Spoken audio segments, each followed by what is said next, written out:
Exodus, a low-tech proposal for a generation ship. A core principle: the problems of creating a generation ship are no longer primarily technological, but economic. If we remove propulsion from the equation with some variation on a solar sail, all the technical problems that remain have been solved for more than 80 years, save one problem we'll talk about shortly. The vessel is designed as an O'Neill cylinder with thrusted gyroscopic correction instead of the traditional counter-rotating cylinder. This will provide up to 1 g of centrifugal gravity to the interior, though this may be adjusted to match the estimated gravity of the target world. The vessel would be entirely enclosed with a central service cylinder called the Sky Core, which would provide rain, air conditioning, and most importantly, the light, functioning as an artificial cylindrical sun. The surface, by which we mean the interior cylinder upon which the inhabitants will live, is a soil cylinder, an average of 3 meters thick, with some variation to vary terrain features. Plants, trees, and crops will be grown in this cylinder, providing carbon sequestration and, of course, food and other useful products for the population. The area of this cylinder is approximately 48 acres, with multi-level growing strategies like hydroponics expanding that area as necessary. Carbon cycle life support is primarily passive, with the exception of the Sky Core operation of light, rain, and air conditioning to maintaining an environment that sustains the plant population. Carbon is removed from the vessel atmosphere primarily by plant respiration, with active systems capable of processing the atmosphere directly through the Sky Core in case of emergency. The interior atmosphere will be maintained at conditions equivalent to a high-altitude, high-humidity environment, such as Quito, Ecuador, which should mitigate the fire risk. Additionally, the water cycle will consist of subsurface water filters, processing, and pumps that return the water to the Sky Core, mimicking evaporation and the earthbound hydrologic cycle. The vessel will always have an excess of heat. This can be extracted from the water in the processing plant and shunted to exterior radiators. In extreme cases, the air conditioning function can add or remove heat as necessary.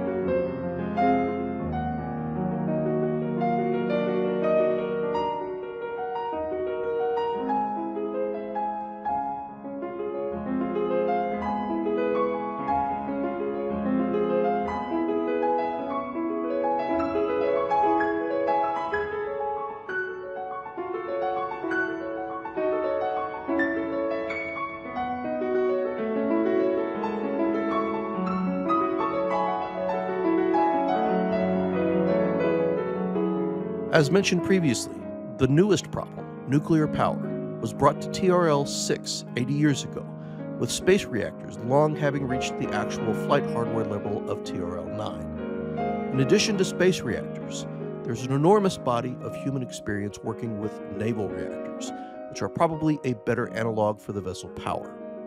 In short, even a single naval reactor that powers a large submarine or a carrier would satisfy the power budget of the vessel, especially given that propulsion is not a power question.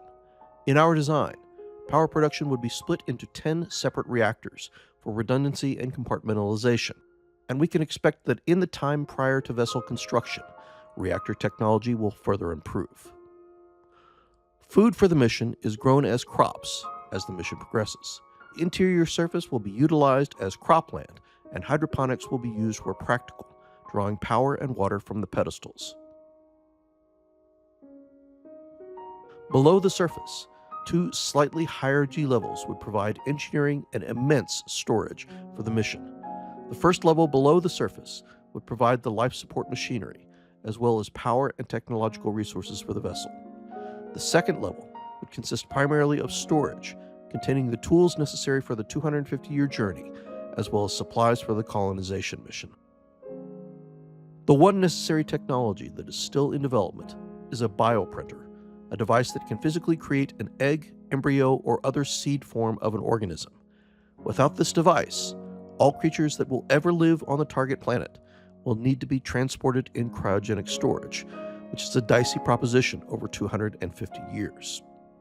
With the bioprinter, a genome can be selected and the embryo created and then implanted into an artificial womb. This kind of device is TRL 1 or 2 at best in 2025.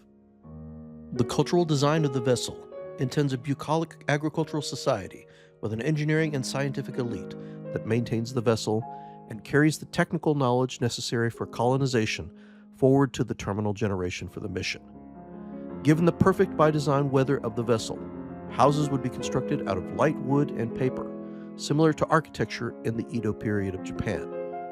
The vessel would have a forest of mixed woods, including bamboo, and the initial generation would be trained to be masters of working with wood. This would allow for the creation and recreation of the interior of the vessel as each subsequent generation was inclined.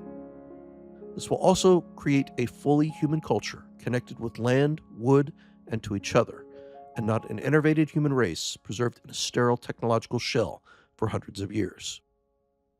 Thank you for your consideration.